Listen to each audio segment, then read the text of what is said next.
This is Your Morning Basket, where we help you bring truth, goodness, and beauty to your homeschool day.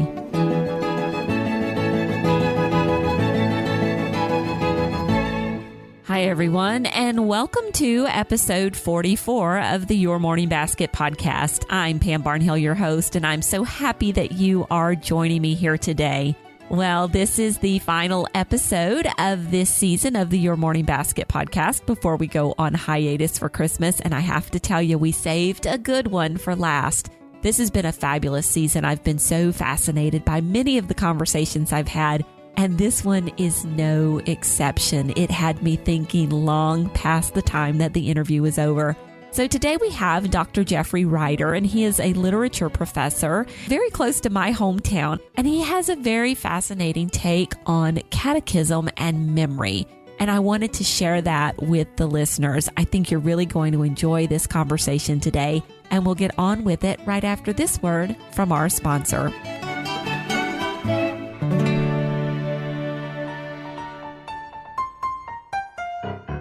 This episode of the podcast is brought to you by meremotherhood.com. It was back in the 1980s when Cindy Rollins, then a new mom in search of the best ways to teach her young son, first heard about homeschooling. 30 years and 9 children later, Cindy has become a popular blogger, podcaster, and award-winning teacher, a journey that she has documented in her memoir, Mere Motherhood: Morning Times, Nursery Rhymes, and My Journey Towards Sanctification, published by the Circe Institute. Mere Motherhood is the story of boyhood shenanigans, cross-country moves, and all the heartbreaks and joys that accompany motherhood. Head over to meremotherhood.com to learn why Sarah Mackenzie calls this a book that is written with grace and humility, packed with insight and perspective only a thoughtful, experienced homeschooling mama can give.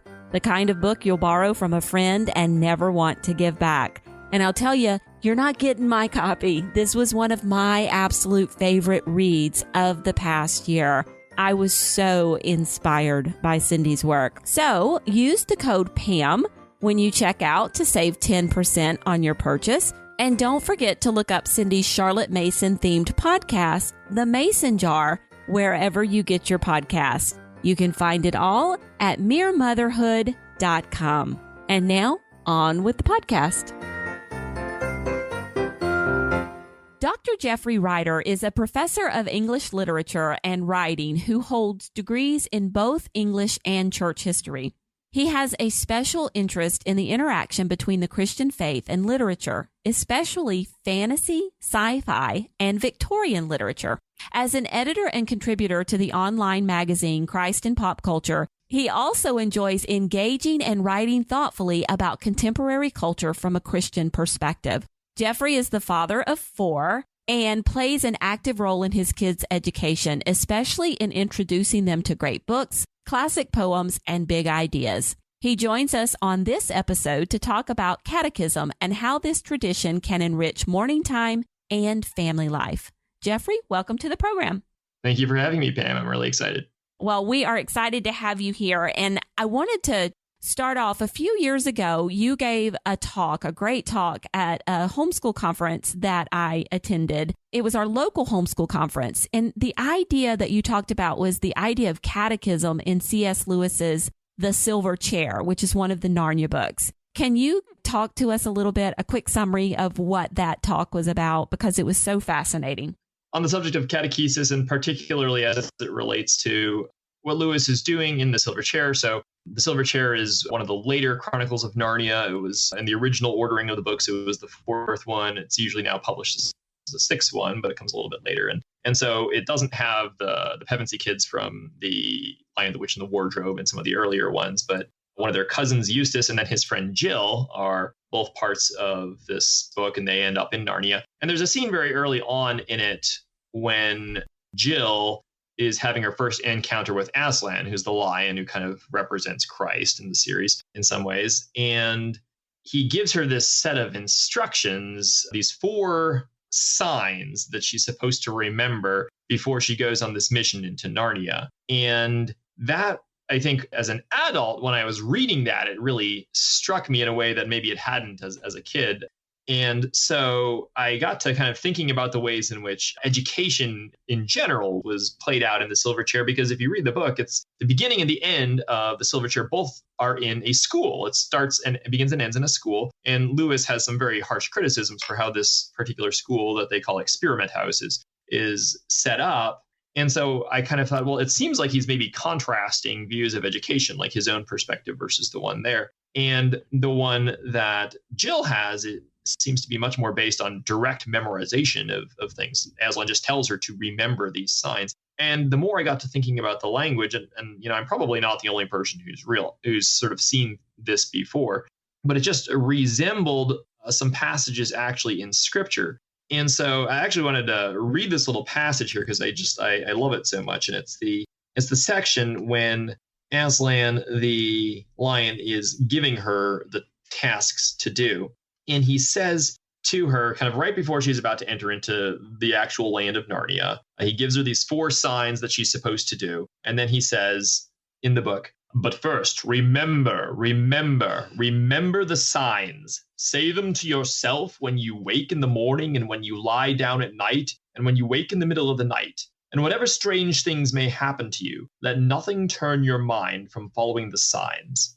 And secondly, I give you a warning. Here on the mountain, I have spoken to you clearly. I will not often do so down in Narnia. Here on the mountain, the air is clear and your mind is clear. As you drop down into Narnia, the air will thicken. Take great care that it does not confuse your mind. And the signs which you have learned here will not look at all as you expect them to look when you meet them there. That is why it is so important to know them by heart and pay no attention to appearances. Remember the signs and believe the signs. Nothing else matters." So there's definitely an emphasis here on remembering something and knowing it well. So later in life, when you get kind of out into the world and you're caught up in situations that aren't textbook situations, you'll still remember those signs and be able to apply them to new situations. Am I getting that right? Yeah. And in fact, that's not just a Lewis concept. In fact, I think that he's actually deliberately evoking a passage from Scripture itself and talking about this. It's actually a fairly well-known one, particularly from the Jewish background. This is a really significant passage. It's in Deuteronomy chapter 6, verses 4 through 9 in particular. And in that one, I'm going to use the NIV for this one, but because that's the one that I've traditionally memorized from, but there's different translations. "Hear, O Israel, the Lord our God, the Lord is one. Love the Lord your God with all your heart and with all your soul and with all your strength. These commandments that I give you today are to be upon your hearts. Impress them on your children. Talk about them when you sit at home and when you walk along the road, when you lie down and when you get up. Tie them as symbols on your hands and bind them on your foreheads. Write them on the door frames of your houses and on your gates." I think you can kind of probably hear the ways in which Aslan's language there in Lewis is kind of evoking and suggesting the language that came from Deuteronomy. So this is just not a passing knowledge of these things. This is a deep internal knowledge of these things, kind of almost like an ownership of these ideas because you've pulled them into yourself and you have them.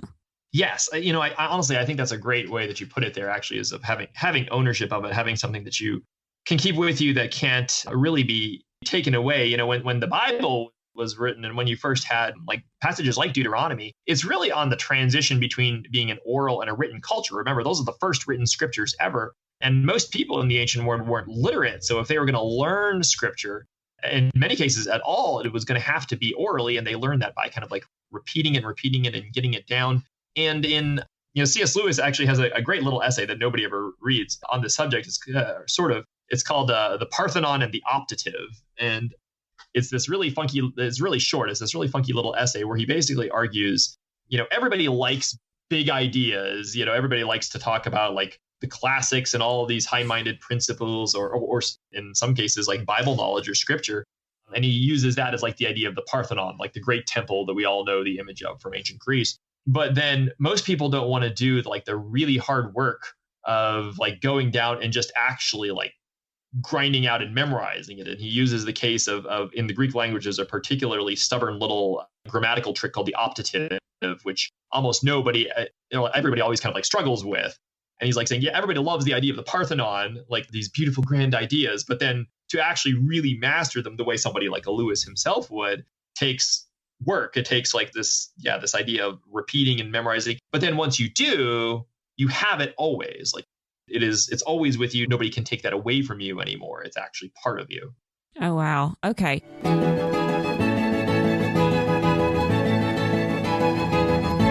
Yeah, we talk so much about memory and in homeschooling circles, and we talk so much about, why spend time memorizing things. And so kind of this idea that you have to memorize it to own it is, I think, something that a lot of people, I think we kind of get caught up in the whole parlor trickery of memorization. We memorize something so we can, look, not even, what's the word I'm looking for? So we can look intelligent, or we can look smart, or we can look clever. That's the word. So we can look clever because we've memorized these things. But really, the act of memory goes so much deeper than looking clever, doesn't it? Oh, sure does. And, that's a really good point you brought up, too. So like I teach at a Baptist college. I come from kind of an evangelical, low church Protestant tradition in general. And so, I think that one of the reasons that, my particular group or tribe has often reacted against things like liturgies or catechesis is precisely this fear of being pretentious and being, doing things for the sake of looking clever. This idea that there's this radical discord between the heart and the head. And so, yes, you can memorize these things, but are you just then going to be going through the motions? Do you somehow dim the vitality of something by memorizing it? And I think that that's perhaps a legitimate concern, like a real thing that we need to watch out for. And as we go through, and I hope, as listeners, as we're going through this conversation, this podcast, if there are things here that you're wanting to implement, I think we all need to make sure that that isn't what it's becoming, because that could be a threat. We can all repeat things unthinkingly at times. But it can be more than that. I think that just because it can be abused in that way doesn't necessarily mean that we shouldn't use it at all. And so, the idea of catechesis, there's a lot of different, even the name, right? It sounds kind of like fancy and highfalutin, but I'm going to use a definition. Actually, you should appreciate this. This is actually from the Catholic Catechism. It's quote taking on from Pope John Paul II. But I think that this actually is an understanding of catechesis that can work for Protestants and Catholics alike, or other traditions. Catechesis is an education in the faith of children, young people, and adults, which includes especially the teaching of Christian doctrine, imparted, generally speaking, in an organic and systematic way with a view to initiating the hearers into the fullness of Christian life. So I think that importance of what they say of, on the one hand, of the organic nature of it being something that's not just like wrapping people's knuckles and making them memorize it, but also systematic, so that you're learning the important elements in a way that becomes clear to the kids, or it can be adults as well. We're talking kids primarily here as they do it. That's where we kind of try to balance those things out, because there are things we all want if we're teaching our kids, there's things we want them to know, right? And so It does make sense to provide them that in a regular and systematic way, but how do we do that without making it sort of stultifying, I guess, is the...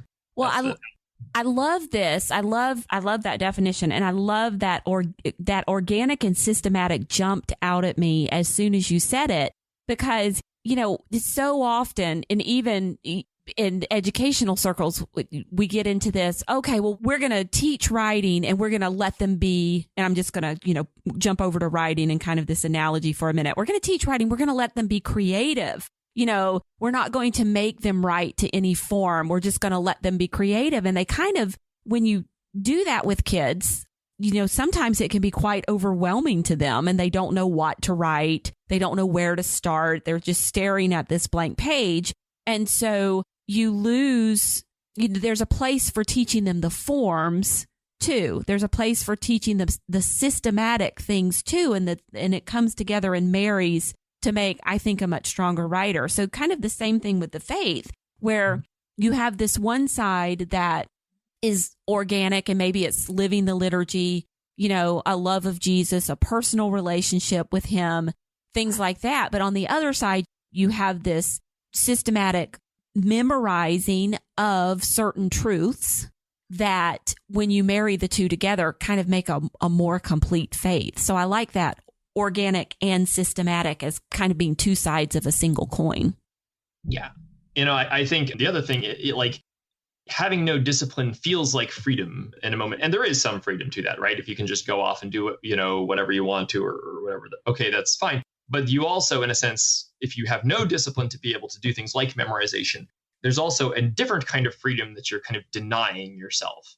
Once you've mastered something, then you have a whole nother ability or skill or knowledge that you can use and use freely that you didn't have before. And I think this is, I'd love to be able to quote this or tell you where I get this from, but this is just floating in my brain. And unfortunately, I apparently have not done the discipline to remember it. But I feel like it's maybe something from Lewis about the idea of like a great artist or maybe a piano player, like who, can, once they've disciplined themselves enough to really learn the music, then all of a sudden can have a lot more sort of freedom within it. But a good example I like to use for my own life is when I was younger, I used to read stories to my little brother, and his favorite was The Lorax by Dr. Seuss. And I read it so many times, dozens and dozens and dozens of times. And so eventually I memorized it. I memorized the whole thing complete with all the voices that I used to use with it when I was doing with him.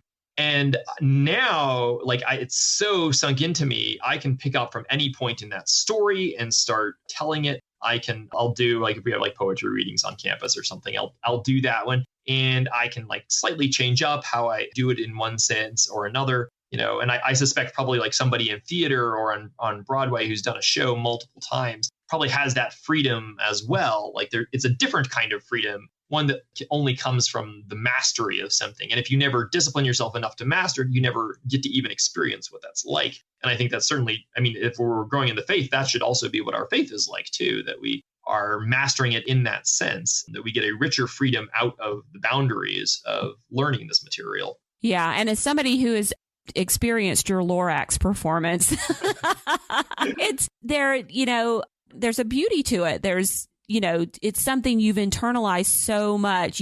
It goes back to having ownership of it. You own that material. And so you're able to do so much with it. And so it's kind of like, owning the tenets of your faith so much, that you've always got something to meditate on. You've always got something to go back to, you have a basis. Sometimes this is something I struggle with is, kind of an apologetics or being able to evangelize. You really have to know that and internalize those things then to be able to turn around and do the evangelization work that you're supposed to be able to do as a Christian.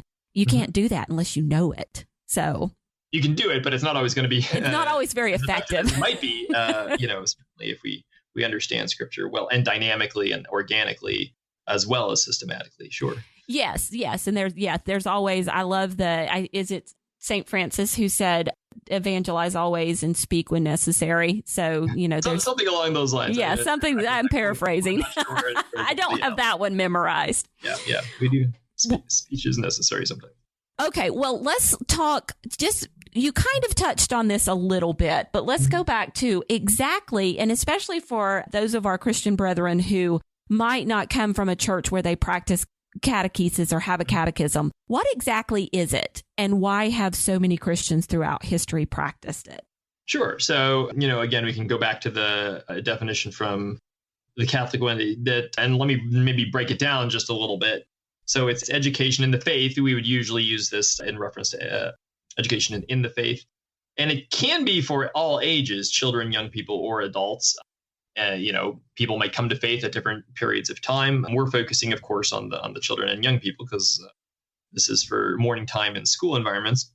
And it's Christian doctrine. So the thing is, now I hope to talk a little bit more, too, also just about Scripture generally.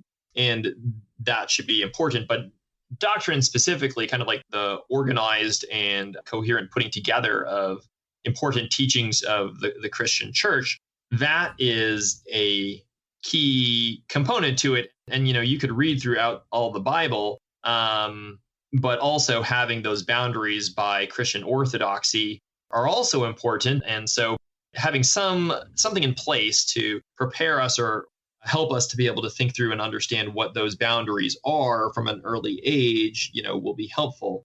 and with the view toward, and this is the big picture that he ends it with, a view toward initiating the hearers into the fullness of Christian life. So that's the goal. I mean, that's the goal for a lot of our listeners, I think, is that's what we want, initiating in this case, the children into the fullness of Christian life, and to do that in a way that makes it sinks down deep, like we were saying, but also is rich and beautiful as well. And practical.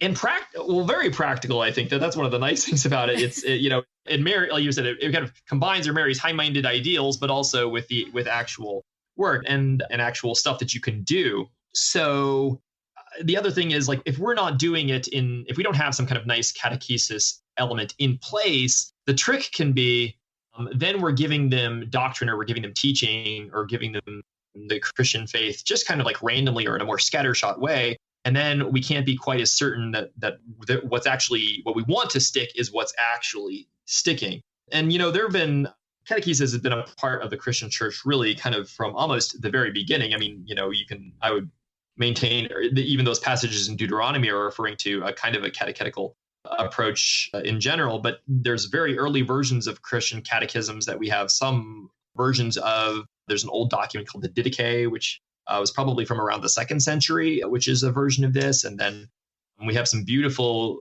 catechesis from a 4th century theologian named Cyril of Jerusalem that are also quite nice. So it's very old. And again, it's old because it has been found so effective. And there's a lot in the Catholic tradition, but there's also been many in the Protestant tradition as well. Even ones that are Baptist, which for those coming from my own faith angle or tradition could appreciate. Yes, even Baptists had their own catechisms at sometimes too. So it's something, because it, like you said, it's effective, it's practical, but also fulfills like real ideals of the Christian life as well.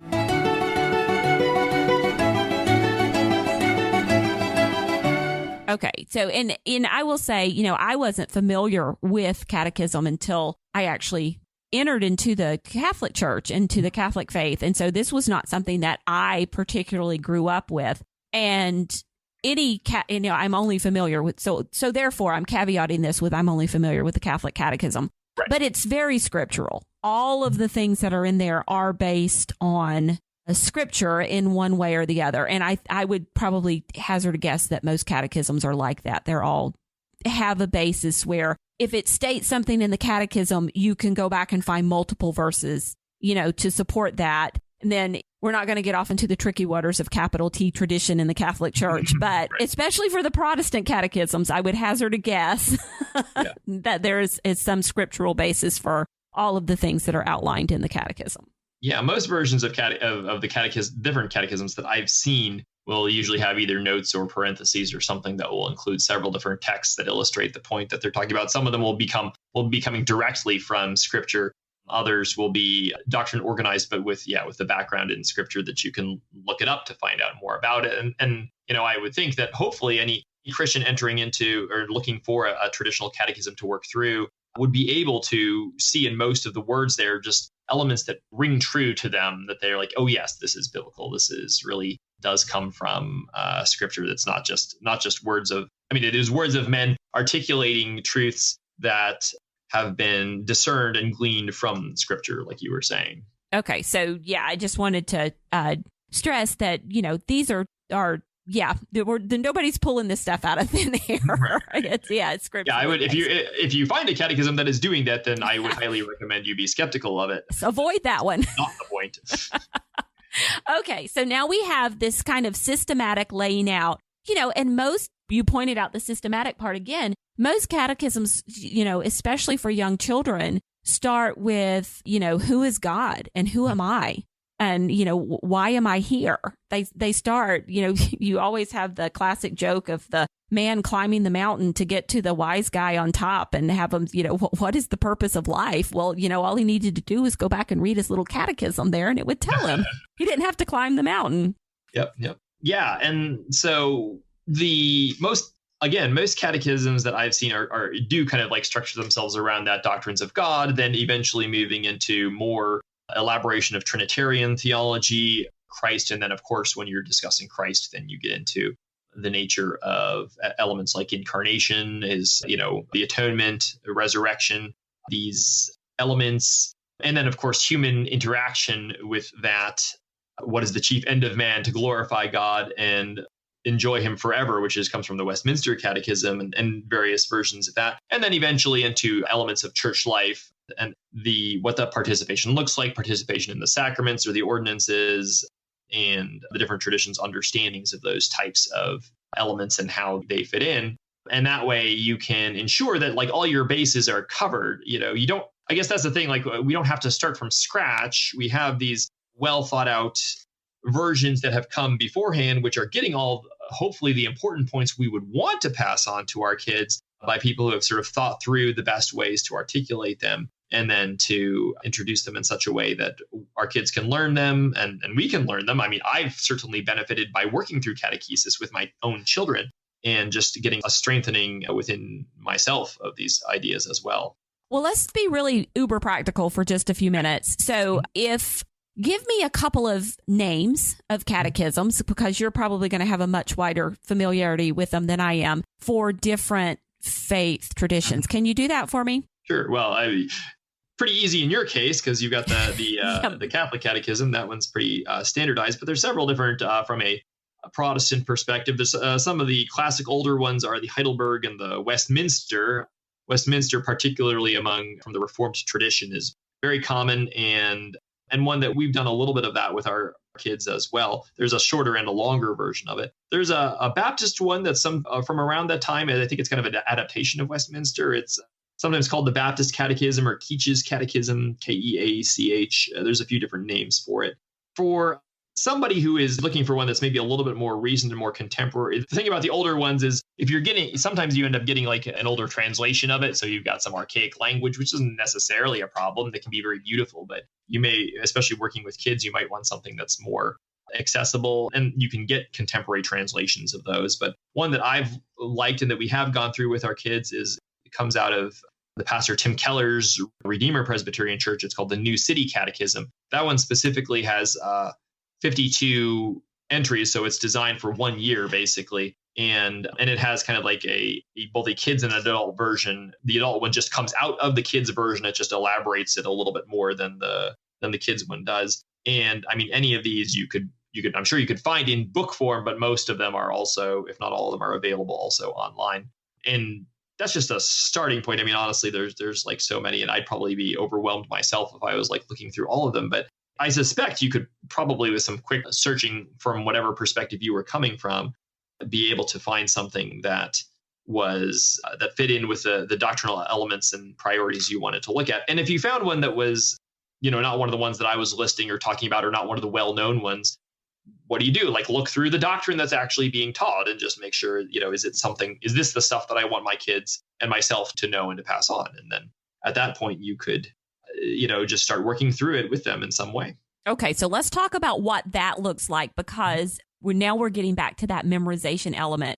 Because a lot of times when we're talking about working through a catechism, we're actually talking about memorizing portions. I know that, we Catholics, we have the big red book, and that's the U.S. Catechism. And it's not necessarily something you would memorize, but there are versions for children that you would memorize. And so this is the kind of passing on that you're talking about to our children, right? Yes. So, yeah. And the memorization is a key component. Usually most catechisms, especially the child-oriented ones, are designed in a question and answer format. So the adult might ask a question, and then the child will have a response or a kind of answer to work through that works in that way. So there's already kind of an intrinsic interactive component to it, So, and this is your morning basket. So we're, working on this in morning time, that's on the one hand, a very natural place in many cases to work in this kind of element of the memorizing of it. Just have one that you're working on. It could be day by day, but you want to pace yourself according to, how well your kids memorize ththings naturally. So, don't be afraid to kind of take the time that it requires to learn them. I mean, you got plenty of time. So do what you need to do in that level. And they're going to learn it faster than you are anyway. So yes.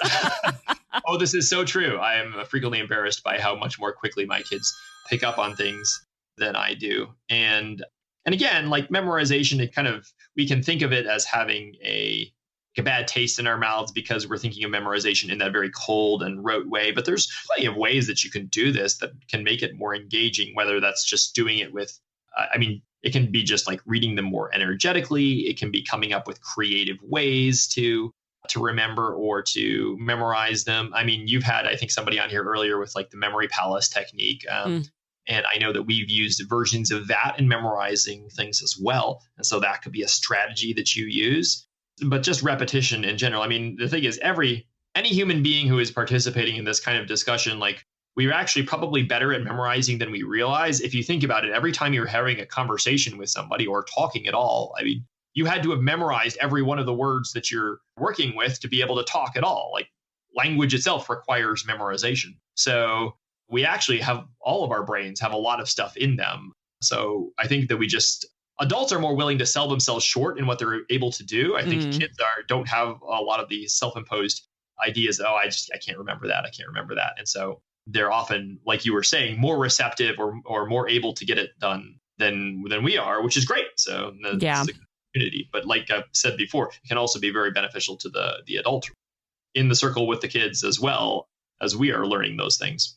Yeah, it's funny. I wonder, that's a very good question. How much of the adult kind of, I won't say inability, but lack of fluidity in memorizing, how much of that comes from preconceived notions we have about our abilities and not our actual abilities. So, yeah. Right. And obviously there's realities. I mean, different people are able to memorize more or less elements. But I agree that I think we may, I'm not trying to like stress people out. I think that we actually are often capable of doing more than we anticipate or think that we can do. But also, I mean, say that you're not like at a point, for whatever reason, your morning time isn't like it's already crowded with a lot of things. You want to get this stuff in there, but like this kind of like really hard memorization doesn't work. Even just like getting a quick familiarity with them, introducing them to the question and answer and maybe discussing it a little bit. I mean, obviously, again, as we've been talking about throughout this time, there is an important element of just rote memorization. But if you're not quite at that point, like, something is better than nothing. So just even introducing them conceptually to them, if they don't get it all down perfectly, just having it somewhere rattling around in there can certainly be helpful.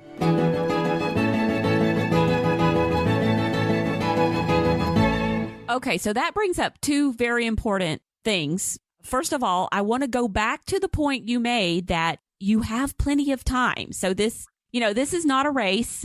Just take the time to memorize it. And I think you're going to find that it does go quicker than what you think it might. And then you mentioned discussion kind of in substitute for memorization. But really, even if we're memorizing it, we should be having these discussions. It's not just memorize and move to the next one without ever talking about what this means, right? Yes. And thanks for bringing that up. Absolutely.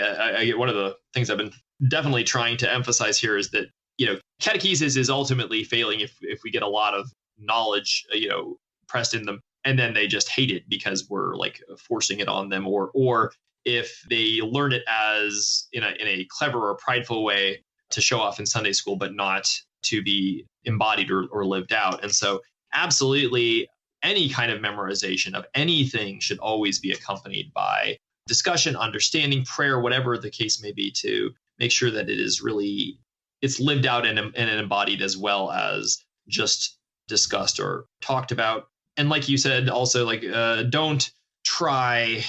It should not be like, it might be work, but it shouldn't necessarily have to feel like a burden. I think one thing that happened one time when we started doing the new City Catechism, when we were working through it, it was great at the beginning. But what we did was each time we would do the question and answer, and then the second week, because it was a 52-week one, the second week we would do questions 1 and 2, and then we would do questions 1, 2, and 3.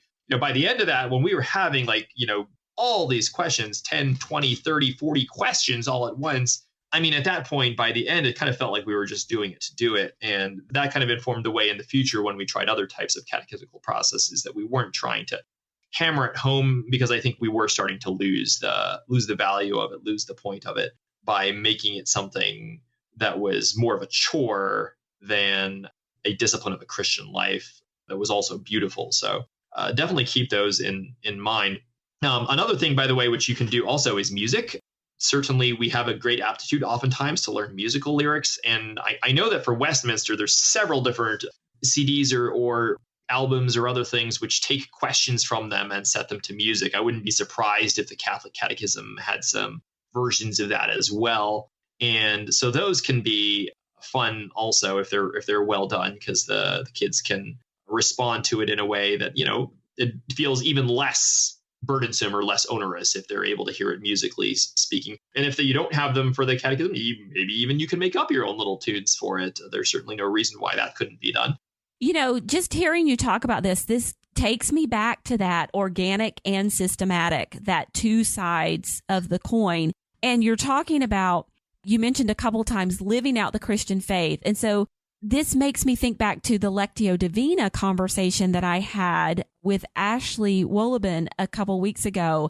And I mean, there's very much a place for kind of a Lectio Divina practice of catechism, isn't there? Where you come in and you get the catechism material, you get the question and answer, and then, you discuss it there at the table. You have time to mull it over. So you're learning it, you're memorizing it, you're going through this discussion process, and then you go forth and have an opportunity to live it. And if you don't get to that last step, if you don't get to that honey making step, that living it step, then you're missing a big part of the process. That's, again, that is really the whole point of the process, is to be able to live it out. And, honestly, another aspect to this too, I think on the one hand, the morning time is a natural occasion when we can emphasize this type of memorization.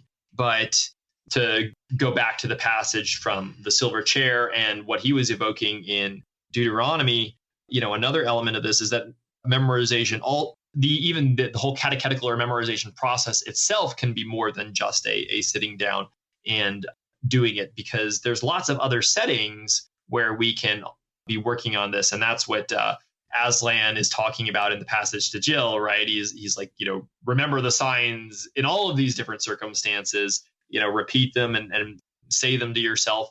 And the same thing is true of the Deuteronomy passage. We may think it's a little bit weird to talk about writing things on the door frames of our houses or putting them on our foreheads or whatever. But the point behind that, really, what Moses, in delivering that address, was trying to get to the Hebrew people, is that this should be your life. Your life should be one just that is surrounded by truth, that is surrounded by God's elements in Scripture. And that can be, if you're going on a walk with the kids or something, just a little bit. I'm not saying, again, that you turn every other occasion into just like this hardcore teaching experience, but you can do that a little bit. Honestly, one of the most, I'd say one of the most effective memorization times I've had, particularly with my second son, is when we were potty training him. And, he would like me to do poetry with him. This wasn't catechesis, but it was memorization stuff. And we would just, although I did do some scripture sometimes with him with that too, because he's just sitting there. He's not doing anything else. Right. So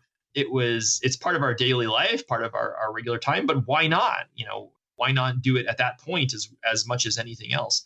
And by having that memorization process be lived out in our regular life in other ways, that also means that we are more likely to think of these truths as applying to our life as in ways other than just in the morning time. So a child who sees this catechesis as something that inhabits all aspects of their life will also therefore probably be more likely to bring it out at times other than just this one selected time.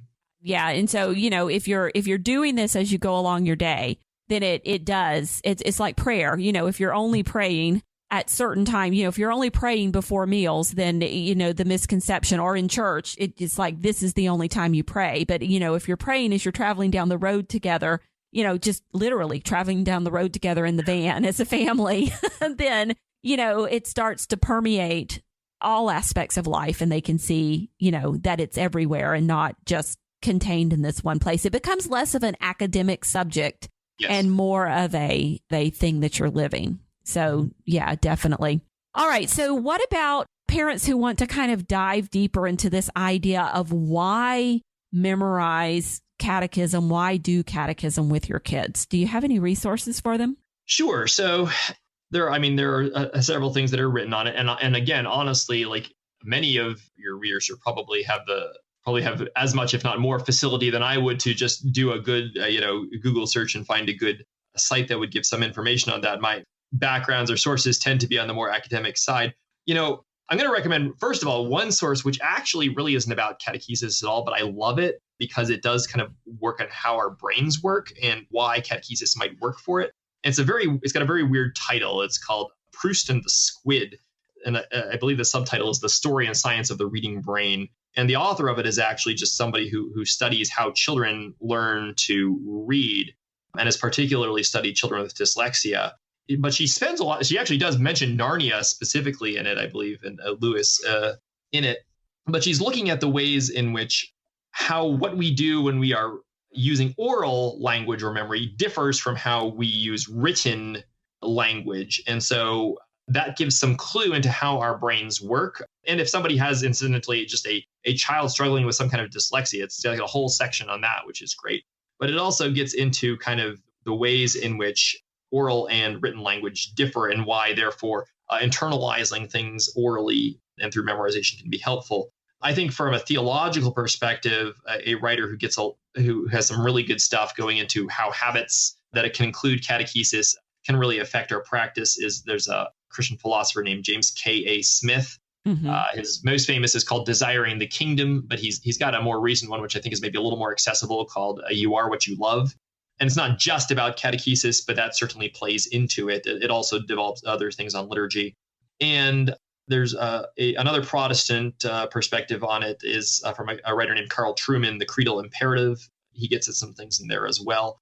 And again, for the parent who's looking for it, I would also just say, look around for, I don't want to say it sounds really bad to say shop for catechisms, but, certainly whatever perspective you're coming from, you would want to make sure that you're finding one that matches the particular aspects of Christian truth that your tradition might emphasize. And so, just there's no substitute for just looking at the actual content of them yourself and making sure that that's what you want them to learn. Because, certainly I don't want you to be teaching them something that would be contrary to your own understanding, your own best understanding of what Scripture talks about.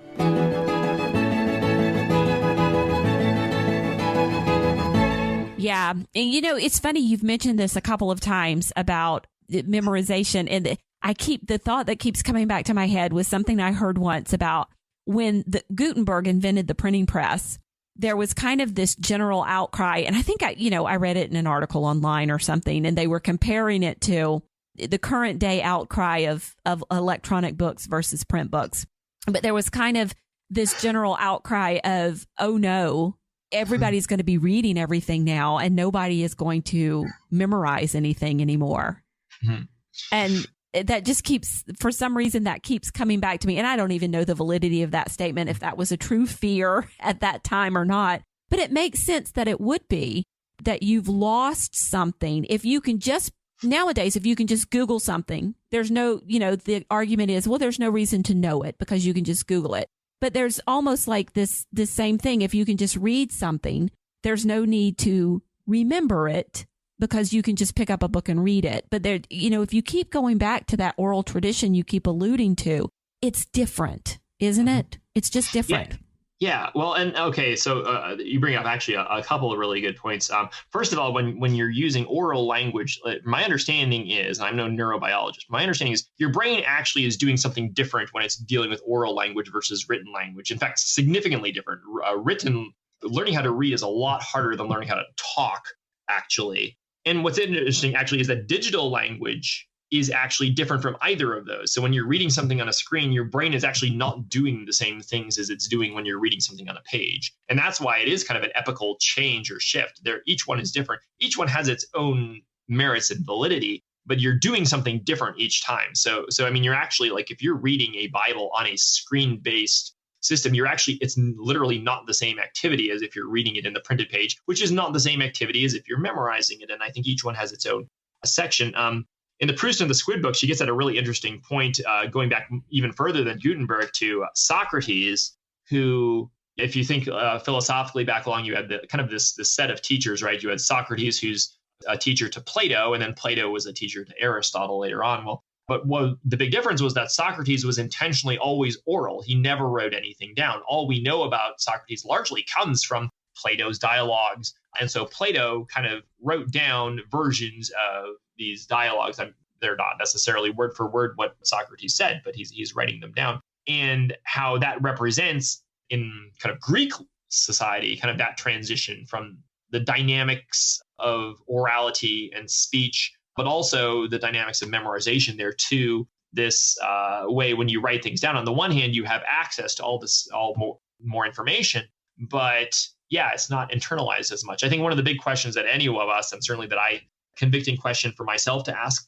me and others as well is, who are we when all our things are stripped away? Like, I'm an English teacher, but I have to ask myself, who am I when my books are stripped away? Like, if I didn't have those anymore, if something took them away from me, or who are we if our technology was stripped away, if some massive EM pulse wiped out all of our technology, what is left of us? If, like you were saying, if we didn't learn, how to do these things without the aid of technology or even without the aid of books, so that if those things are taken away from us, what's left of us? What's left of us is what we have up in our minds and our hearts. The Hebrew word for heart, it does not just mean the emotional seed. It really refers to the will in general. That's why when Jesus quotes it in the New Testament, he actually quotes it as love the Lord your God with all your heart, soul, mind, and strength, because mind isn't in the Old Testament version, except that it kind of is, because the word for heart, lev, is actually the word for heart and mind. The Hebrews didn't really see a sharp distinction between the emotional and the intellectual. It was all integrated within them. So it's love the Lord your God with all your heart, mind. And that is ultimately, as Smith says, we are what we love. So ultimately what we've buried deep within us, apart from all our accoutrements and all our external elements, that's who we really are. And that's who we want to be. And that's what this kind of catechetical instruction is designed to shape in us. Oh, I love that. Who are we when everything is stripped away? Even the books. I think there's kind of this, we almost get caught up in this book glorification in our society, certainly as homeschoolers and things. And there's this massive book glorification, and memory has kind of been relegated to the parlor trick category. But maybe we should start asking ourselves, if our books were stripped away, what will we have left? And it's what we have memorized. So, oh, yeah, that's good.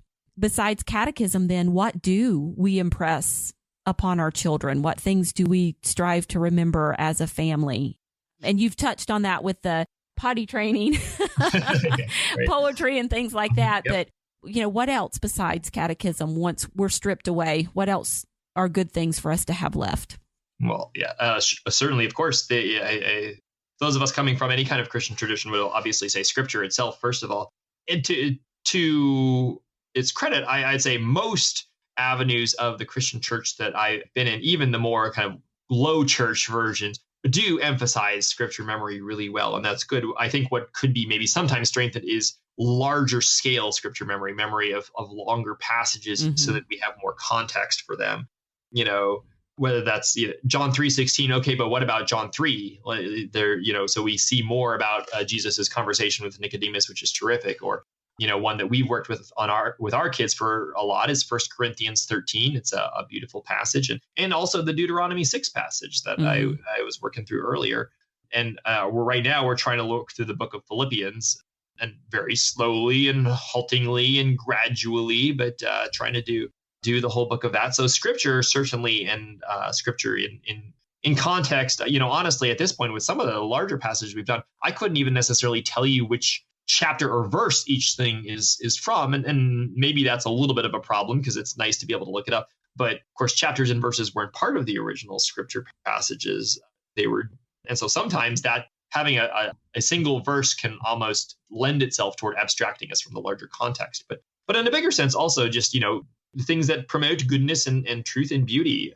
Poetry has always been something that we've worked on with our own kids, just getting them some examples of beautiful poetry. And I know that at co-op, that was also always an interest and a concern that we all had. And so that there was a nice sort of thoughtful use of language there buried inside them that they can come out with. To go back to tie this into something that you had mentioned like back at the beginning in terms of the ownership question, I remember when I briefly taught, mostly I've been a college teacher, which I love, but I briefly taught middle and high school. And I remember one of the curious experiences I had teaching ninth grade English was there was a project we had to do where each student had to kind of come and memorize something and recite it. And this may just be me, but in my experience, I found more than almost anybody else, I found young African-American women, when they would memorize a poem or memorize a passage, when it came to recite, would have more feeling, more emphasis, more depth of personal understanding of it than almost anybody else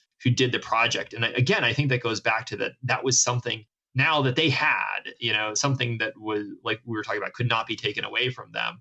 And so, yeah, just think about the things that we want to cultivate into our children, the words and the language and the beauty that we would seek for them. And again, not in a way that's becomes too much of a chore or task. It is work. It's going to be. And so you might have to push through some resistance at sometimes. But hopefully we can, if we are able to do so in a way that's joyous and in a way that communicates gratitude and love and grace, then it can go beyond that. It doesn't have to be always that way. It can be work, but it doesn't always have to be labor or this intense, unpleasant experience. Yeah. And I would just reiterate something that I've said a number of times, in that, it's a thing you're doing with them. So, if you're picking up the book and this is a place where, catechism, it gets a little trickier because so many are written in that question and answer format. Right. But, making sure that they understand that you're memorizing it too. It's not, I've talked about this with poetry before. If you pick up the book and you say, okay, now tell me the poem, then of course they're going to be resentful. But if you pick up the book and you just say the poem, they're eventually going to learn it. There's no need to quiz them. And you're going to learn it too. They're going to learn it faster. But, Yes. But if you don't make it this thing where you're quizzing them all the time, this is something we're doing together as a family. And so making sure they understand, especially with that question and answer catechism format, that you're learning it too. So sometimes let them be the one to ask the question. That's a really good, I like that idea, actually. I think that works out well. And you can recite the answers along with them too, even if you are the one asking the question. So yeah, very much so. Very much so. And there's virtue in hard work, and there's virtue in learning that there's virtue in hard work. So, having some fun with it and then pressing on, I think can work, but certainly being a co-learner and coming alongside is a big one. Well, Geoffrey, thank you so much for joining me today. It was a fascinating conversation and I really appreciate it. Well, it's been my delight to be here. Thank you so much, Pam. And there you have it. Now, if you would like links to any of the books Geoffrey and I spoke about today on the podcast, you can find them on the show notes for this episode at pambarnhill.com/YMB44, and they will be waiting for you there. Also on the show notes are instructions to help you leave a rating or review for the podcast on iTunes. We love it when you do that because it helps us get the word out about the podcast to new listeners. And like I said in the intro, this is the final episode of Your Morning Basket for 2017. Never fear, we will be back in January with another great lineup of guests. And we'll see you on the flip side. You guys have a very Merry Christmas and a Happy New Year. And until we do, keep seeking truth, goodness, and beauty in your homeschool day.